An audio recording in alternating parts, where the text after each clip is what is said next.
खा. अगं तू खाल्लं नाहीस तर कृष्णी मला ओरडायला आल्यावर आता ती येत नाही त्यावर उपाशी राहणार आहेस का तू? अगं खा की ग. राहा उपाशी, नग खाऊस. पुण्यांदा चारा घालणारच नाही मी तुला. बस तशीच. अगं अशा कशाला चिडतीस? ती नाही खाणार. तुझा जेवढा कृष्णावर जीव आहे तेवढाच तिचा पण जीव आहे ग. आता कृष्णाच्या आठवणीने तूच खाणं सोडलंय तर ती तरी कशी खाईल? मस्त तिला समजून सांगायचा प्रयत्न करते पण तिला कळत नसेल का कृष्णाच्या आठवणीने तू पाक तुटून गेली म्हणून. हो, मी समजासनी सांगून दमले की आपली कृष्णी येणार, आपली कृष्णी येणार. खवा यायची हो कृष्णी. तू काळजी कर नको, आपली कृष्णा नक्की येईल. मला माझी कृष्णी पाहिजे. अगं हो, मी आजच पोलिसांच्याकडे जाणार आहे आणि जिथं दरीत बस पडली ना तिथं सगळ्या गावात चौकशी करणार आहे. आपल्या कृष्णाला हुडकण्यात मी कसलीच कसर बाकी ठेवणार नाही बघ. आपली कृष्णी येईल ना व सापडेल ना ती. सांगितलं ना तुला धीर सोडू नको म्हणून. आपण हुडकून काढू तिला.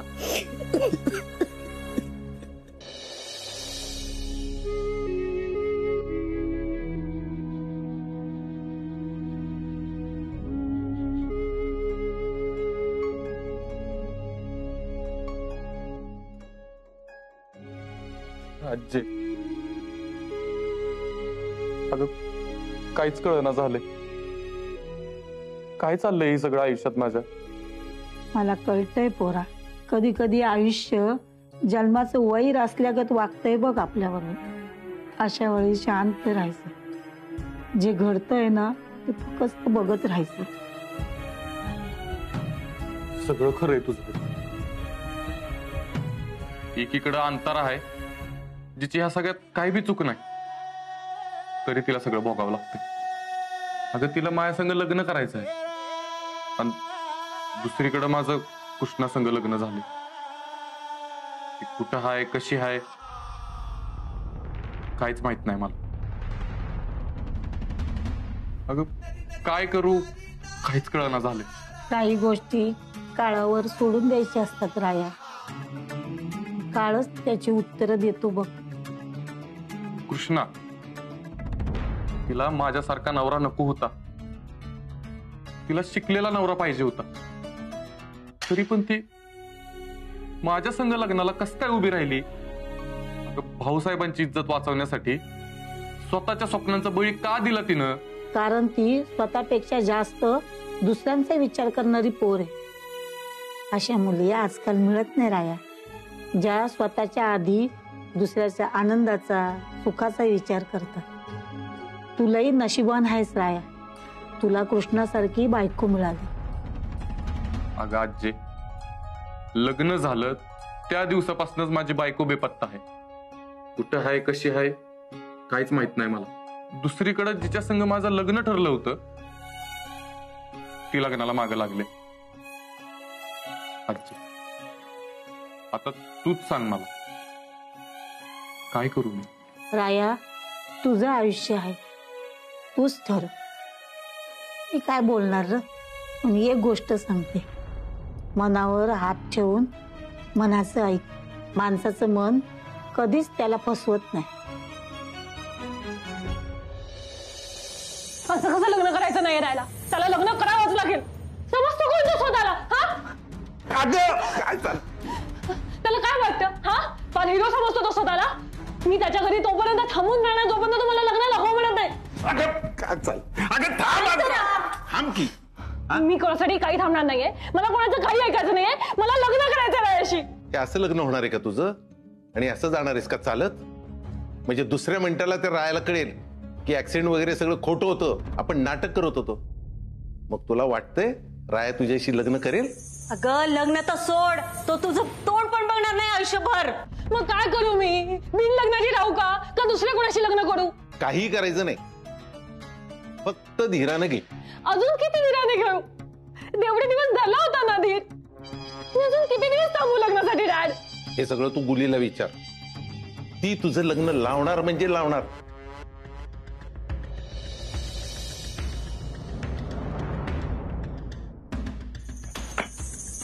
सुनील, सुनील, काय वहिनी, ठीक आहे. काय आणायचंय का? हो, एक विषाची बाटली घेऊन ये. विष? अरे बघतोयस काय, जा जाऊन घेऊन ये.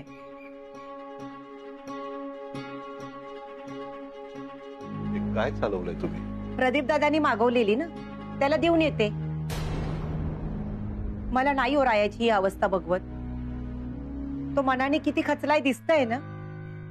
आता नाही मनाविरुद्ध वागायचं मला त्याच्या. आणि मग अंतराचं काय? तुमचे भाऊ आणि बहिणी काल काय म्हणून गेले ऐकलत ना?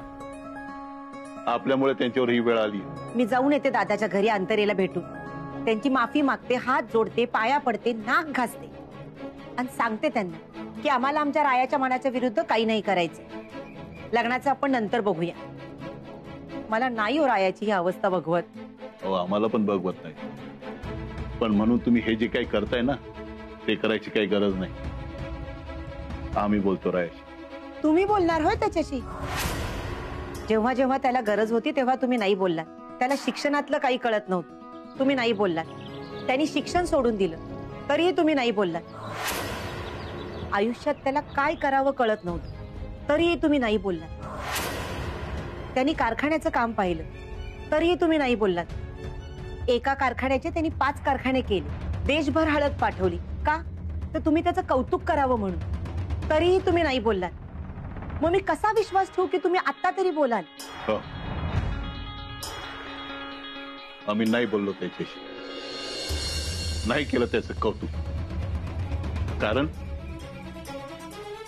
आम्हाला माहित होतं आम्ही त्याचं कौतुक केलं असतं ना, त्याच्या आयुष्यातलं ध्येयच संपलं. मग पूर्ण माहित तो फक्त आणि फक्त आमच्या कौतुकासाठी धडपडतोय. आणि ते जर आम्ही आधी केलं असतं तर आज जिथं पोचलाय ना तिथं पोचलंच नसतं. तुम्हाला काय वाटतं? आम्ही त्याच्याशी बोलत नाही, त्याचं कौतुक करत नाही म्हणून आम्हाला त्याची काळजी नाही? मला जेवढी काळजी आहे ना तेवढीच काळजी आम्हाला बी त्याची. आम्ही बोलतो रायशी, समजवतो त्याला. तुम्हाला तुमच्या भावाकडे जाण्याची, त्याची माफी मागण्याची आणि नाक घासण्याची गरज नाही. आम्ही बोलतो आमच्या रायाशी.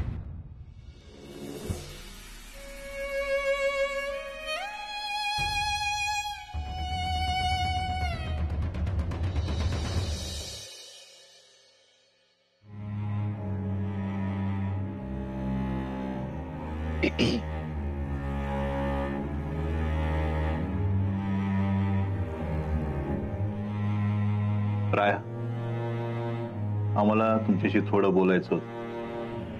पोलिसांनी कृष्णाच्या काही गोष्टी आम्हाला आणून दाखवल्या, पण आम्ही सुद्धा तुमच्यासारखी आशा सोडली नव्हती. त्यानंतर सुद्धा आम्ही पोलिसांच्या सतत संपर्कात होतो, पण कृष्णाचा पत्ता लागतच नाहीये. आणि आता त्यांचं ठाम मत झालंय की कृष्णा जिवंत नाहीये.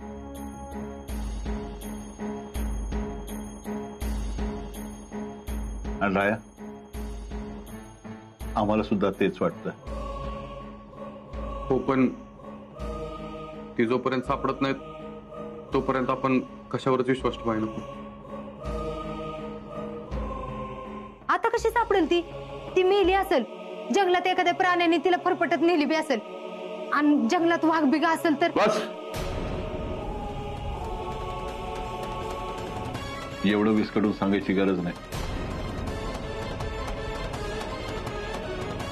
राय, तुमचं काय, आशाचं काय, सोपांचं काय, दुःख लय मोठं आहे. पण या दुःखातून आपल्याला बाहेर पडायला हवं. आणि आपल्यामुळे दुसऱ्या कोणाला दुःख पोचणार नाही याची काळजी आपण घ्यायला पाहिजे. वय, मला बी पटतं यांचं म्हणणं. राया, अरे जे काही झालं ह्यात अंतराची काय चूक आहे? मग आपण तिला ह्या सगळ्यांची शिक्षा का द्यायची? राया, त्या अंतराला तुझ्या नावाची हळद लागली. तुझ्याबरोबर संसाराची तिनं स्वप्न पाहिली. ते स्वप्न मोडायचा आपल्याला अधिकार नाहीये पुरा.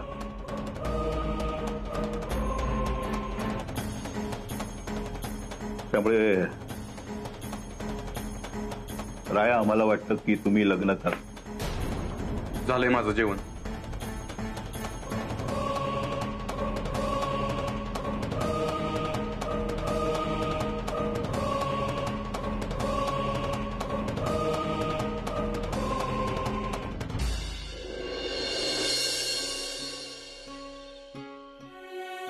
कृष्णे, कृष्णे, कृष्णे.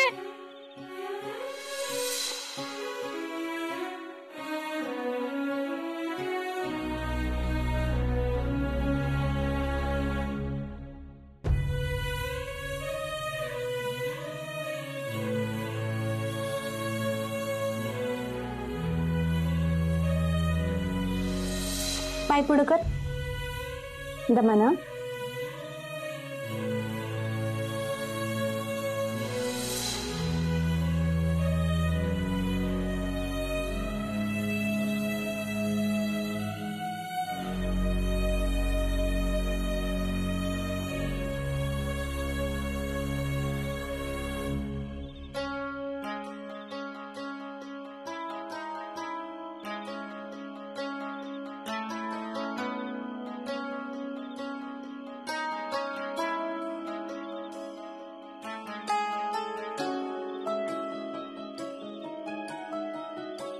आशा, आले वाटते.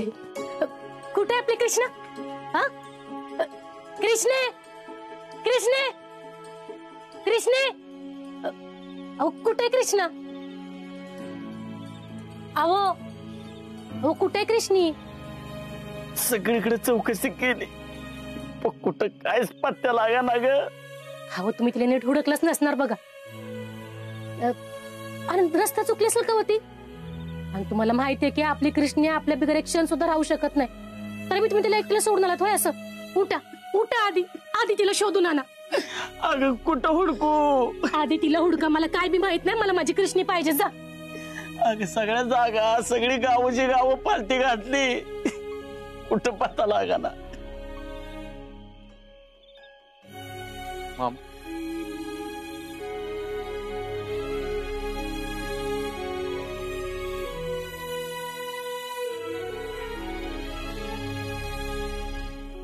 कृष्णाला हुडकाय गेला होतास ना? वय दाखलं मालक, तिचा कुठंच काय बी पत्त्या लागा ना बघा. कुठं हुडकू माझ्या लेकराला मी? हे मामा,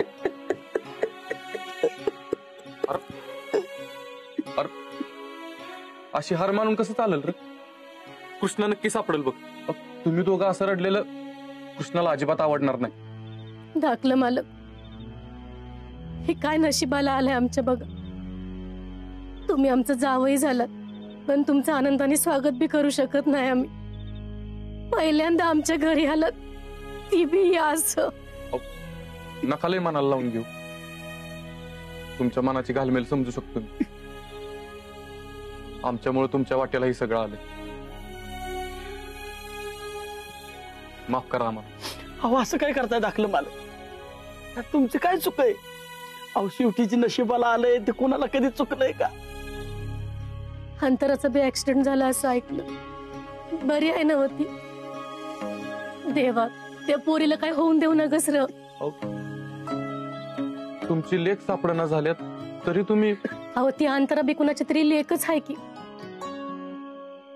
तिच्या अंगाला हळद लागून तिचं लगीन झालं नाही, यापेक्षा वाईट काय असू शकतं आयुष्यात?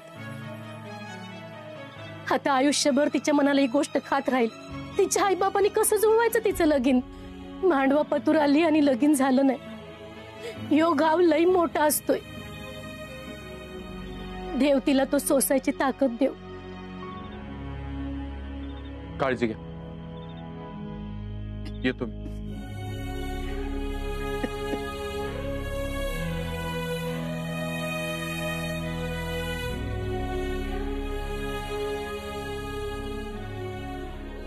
रंजे, तू नका एवढी काळजी करूस. तू समजा माझ्यावर सोड बरं. मी रायाला लग्नाला तयार करणार, तू माझा शब्द आहे. तसं झालं तर चांगलंच आहे, पण लग्नाच्या वेळी केली तशी गडबड करू नकोस, नंतर आम्हाला निस्तरावं लागतं. मी लग्नात काय गडबड केली? हेच की रायाला तू सांगायला विसरलीस की तुझं कृष्णाशी लग्न होतंय. आम्हाला वाटलं तू सांगितलं असशील. हा ती वय. आता रणजित तुला तर माहितच आहे मी इदा त्यांचा मान सन्मान किती जपत्या. इदा त्यांच्या घराकडे कुणी मान वाकडे करून जरी बघितलं का नाही तरी बी मला सोसत नाही बघ. आणि रणजे अगं लग्नाच्या दिवशी का नाही मला काय बी सुधरत नव्हतं बघ. पण ह्यान बारीला नाही तसं होणार बघ तू. बर ती जाऊन दे. रणजे मला तर काय वाटतंय माहित आहे का, राया आता दुःखात आहे का नाही म्हणून तो लग्नाला नाही म्हणतो. पर त्याचं भलं कशात आहे हे आपल्याला माहित आहे की. तू नग काळजी करूस, मी बरोबर त्याला तयार करते. आजी कुठे आहे ग? ते असतील त्यांच्या खोलीत. ठीक आहे. राया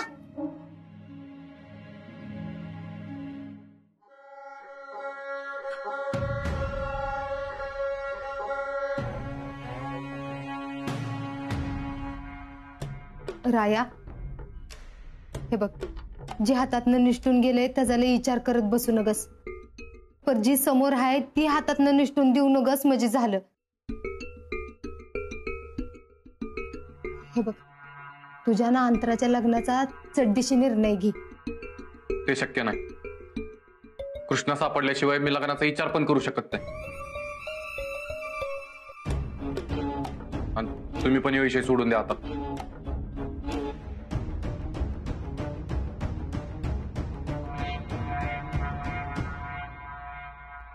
राया राया थांब की. अरे अरे ऐकून तर घे एकदा. राया हे राया थांब. मावशे तुला एकदा सांगितलं ना, जोपर्यंत कृष्णा सापडत नाही तोपर्यंत मी लग्नाचा विचार नाही करू शकत.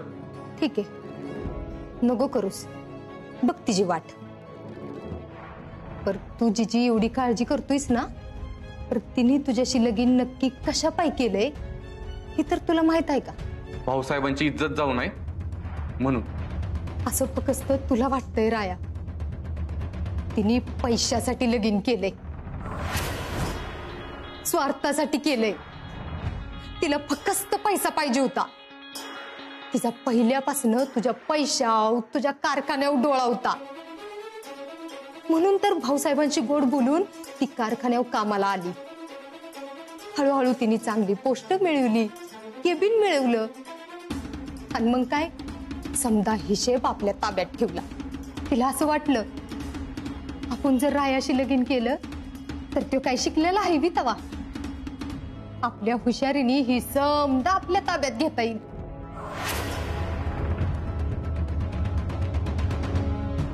नाही नाही, कृष्णाशी नाही वागणार. वागल्या ती. तू जरा नीट आठवून बघ. ती मुद्दाम मंगळसूत्र घेऊन लग्नात आली, नवऱ्याची उष्टी हळद लावून घेतली, पुन्हा चुडा बी भरला. आणि अंतरा तिथं नाही त्याचा बरोबर फायदा उचलला आणि बरोबर डाव साधला र राया. नाहीतर तू सांग की, जिला फक्त शिकलेला नवरा पाहिजे होता ती तुझ्याशी लगीन कशा पाय करल?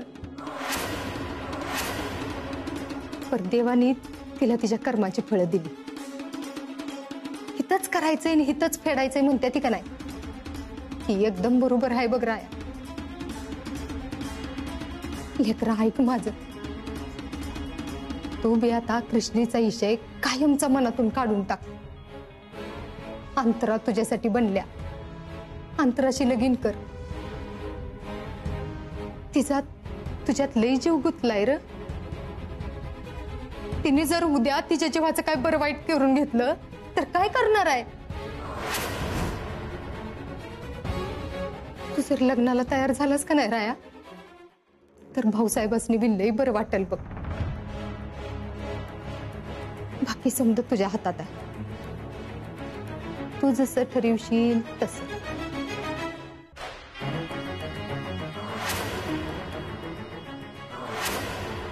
मी तयार आहे लग्नाला.